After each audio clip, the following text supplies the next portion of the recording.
Regresamos al último bloque del noticiero y ya para arrancar con el último tema y con la nota, en la madrugada de hoy se aprobó en la Cámara de Diputados la reforma laboral propuesta por el gobierno y ahora se debe volver al Senado para su sanción definitiva. En este preciso momento vamos a estar hablando con María Paula Lozano, vocal de la Asociación de Abogados y Abogadas Laboralistas, para hablar sobre el tema. ¿Cómo estás, María? Bueno, buenos días, gracias por el llamado y muy bien, no. Ya me imagino. Ya como para primera pregunta y darle contexto a todo esto, ¿qué significa esta reforma para los trabajadores según ustedes? Es un tremendo retroceso. Yo creo que muchos de quienes votaron esto no tienen la conciencia ni han leído el texto como corresponde, porque la verdad implica la eliminación de derechos que fueron reconocidos a lo largo de más de 100 años y también la destrucción de la justicia del trabajo. Con lo cual es una reforma muy regresiva. Te quiero preguntar cuáles son los artículos que más preocupan.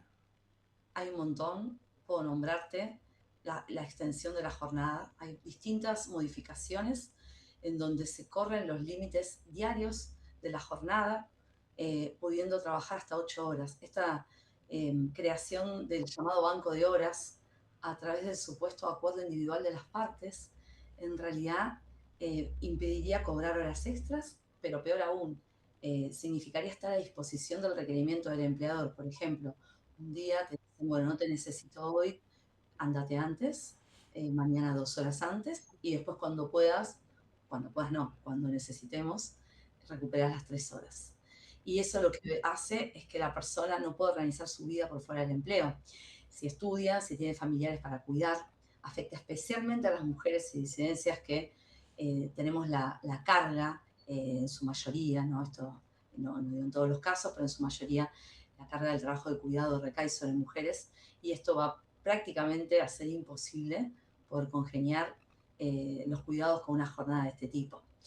Y aparte la pregunta es por qué y para qué se requiere en esta época, con la evolución tecnológica que hay, a ampliar la jornada de trabajo, cuando otros países como México están reduciéndola. No tiene sentido realmente. Y aparte de la reforma, a lo largo del texto, en muchos artículos se introduce la posibilidad de pactar en forma individual, ¿no? El trabajador con el empleador, como si hubiese una igualdad de posiciones. Y en el derecho del trabajo, la mayoría de las normas son, como decimos, de orden público. ¿Qué significa esto? Que no se puede renunciar en forma individual a derechos. Sí, es decir, si por trabajar en un sector determinado hay un acuerdo colectivo, un convenio colectivo que establece un salario de determinado monto, después las partes no pueden pactar una remuneración menor. Y si se hace eso, en realidad ese trabajador o trabajadora puede reclamar la diferencia. ¿Y eso por qué? Para evitar las renuncias. Porque la persona cuando está trabajando en relación de dependencia, para no perder el trabajo, acepta, entre comillas, justamente lo que se le impone. Por eso, estos falsos acuerdos individuales lo que genera es la ampliación del poder del empleador. Y eso no sucede no solo con la jornada de trabajo, sino con distintas cuestiones como la remuneración, cuestiones que tienen que ver con la forma en que se lleva adelante la actividad. Con la remuneración, por ejemplo, hay muchos conceptos que ya no integrarían el salario. ¿Sí? Y eso lo que hace también es perjudicar lo que es esta idea de salario dinámico, ¿no? Que se habló tanto. En realidad es al revés, más que dinámico, es un salario que ya de por sí la realidad demuestra que estamos con salarios de hambre y esta reforma lo que generaría es profundizar esa destrucción del salario, eh, justamente propiciando el pago en función del mérito, ¿no? O sea, abonar básicos y por encima de eso, estas sumas de estos conceptos retributivos que, según el texto, no se incorporarían al haber. Se podrían cobrar quizás durante 6 meses, pero si el empleador después los quita, no serían parte de la remuneración. Entonces eso también es muy gravoso. No sé si quién les sigo contando o me preguntan, como Tengo una prefieren. pregunta también, ¿cómo crees que va a afectar esto al empleo joven? ¿Y cuáles son los sectores más desprotegidos y afectados ante esta reforma? Muchísimo el empleo joven. Por ejemplo, esta reforma en un capítulo excluye totalmente la aplicación de las protecciones laborales a quienes trabajan a través de las apps, a los trabajadores de plataformas, ¿no? Uber, Rappi, etcétera.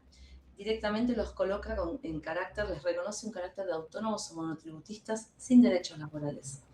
Entonces, esto que falsamente se dice, porque también hay muchos discursos mentirosos, ¿no? Que dicen, bueno, en realidad ahora se reconoce el trabajo de las plataformas digitales y es al revés, no se reconocen derechos. Cuando lo que hace falta justamente para proteger a los jóvenes es que no estén todo el día esclavos de la plataforma, que haya un derecho al descanso, que haya un derecho justamente a la indemnización por despido, porque también en estas apps se producen, si no se cumplen ciertos recaudos, la persona queda fuera. O sea, no es también el tema de la conectividad o no, si no se hacen viajes, si no se hacen entregas, después no se le dan otros viajes, otras entregas, con lo cual existe un sistema también de sanciones, ¿sí? Y de tiempo a disposición. Es un tiempo que no, justamente no tiene la forma antigua, ¿no? De decir 8 horas exactas, pero la persona está inclusive más tiempo a disposición muchas veces para poder obtener un ingreso suficiente. En realidad se está retornando a los inicios del sistema cuando se trabajaba de sol a sol a destajo, se pagaba a destajo, ¿no? Por el trabajo o por el trabajo efectivamente realizado. Entonces, esta reforma trata de volver un poco al inicio, no es una reforma del futuro. Bueno, también otra de las preguntas que me fui anotando con respecto a todo esto, si crees que esta reforma puede generar muchos efectos permanentes en el derecho laboral argentino a largo plazo. Sí, sí, va a generar efectos permanentes, porque si finalmente primero tiene que aprobarse por senadores, ¿no? Estamos hablando del supuesto que finalmente se sancione. Esto obviamente es toda una reforma que modifica un montón de leyes, no modifica una sola ley, y que colisiona con la Constitución Nacional, no solamente con el artículo 14 bis, sino con los tratados internacionales. Esto va a generar un montón de litigiosidad y lo que va a exigir es una nueva reforma una contrarreforma, ¿no? Que la deje sin efecto, porque la posibilidad de hacer juicio es caso a caso, ¿sí? En Argentina tenemos un sistema de control difuso de constitucionalidad, entonces va a exigir sin dudas que se revierta, pero mientras no se lo haga, va a estar incorporada a las normativas vigentes.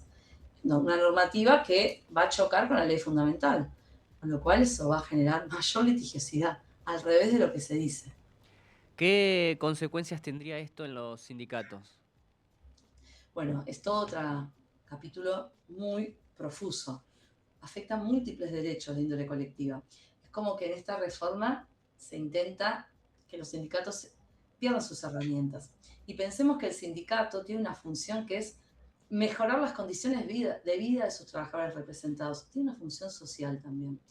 Y en realidad se obstaculiza al máximo el ejercicio del derecho de huelga, violando el derecho constitucional, porque se amplía el concepto de servicio esencial y se crean las actividades de importancia trascendental en las cuales hay que garantizar un 75% de presencialidad o un 50%, incluyendo un sinnúmero de actividades, recolección de residuos, bueno, hay un montón, actividades vinculadas al comercio exterior, vinculadas a la educación, bueno, etcétera.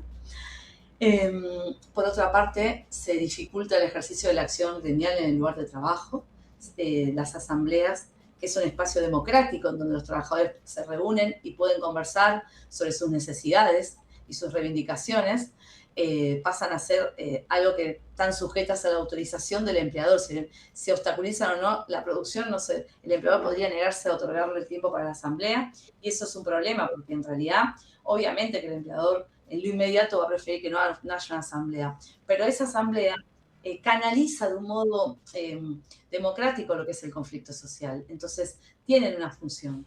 Con lo cual, el no poder hacer la asamblea lo que va a generar es más tensión, no va a mejorar las relaciones laborales al interior de ese establecimiento.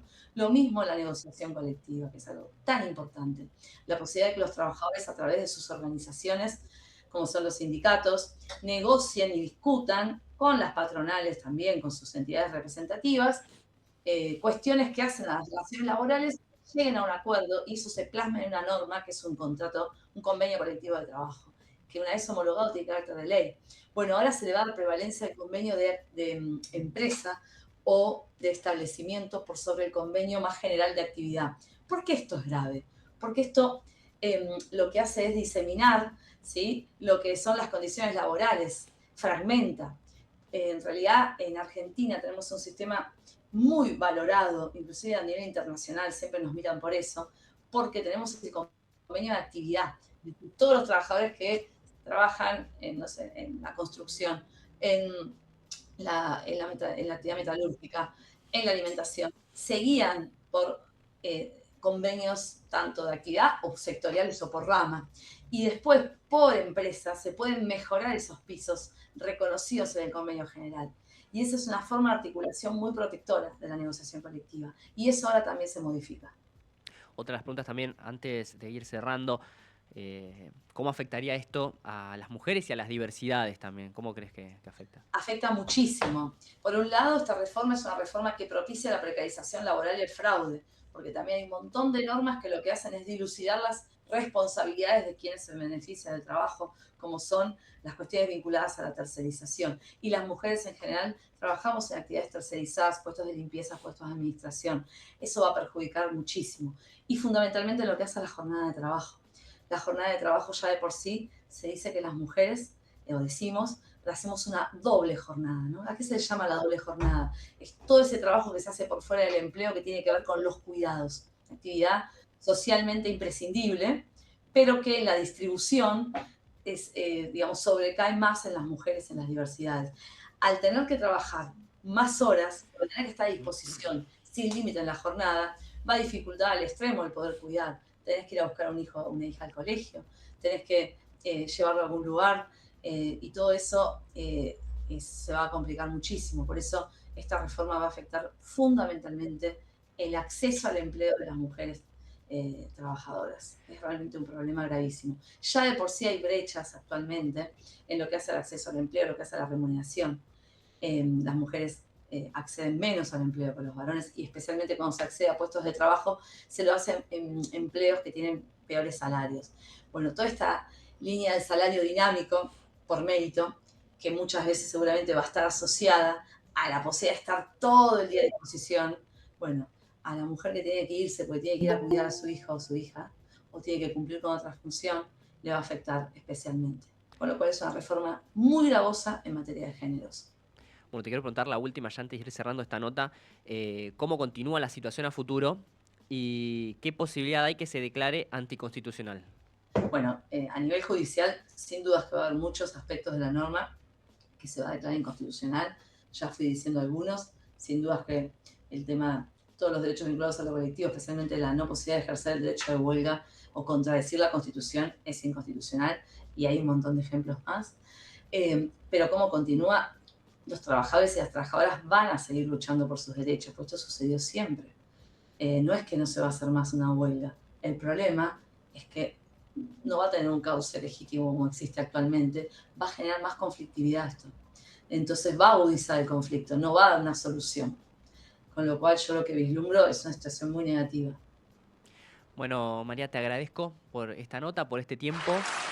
Te mando un saludo enorme y bueno, esperemos que esto en algún momento pueda mejorar.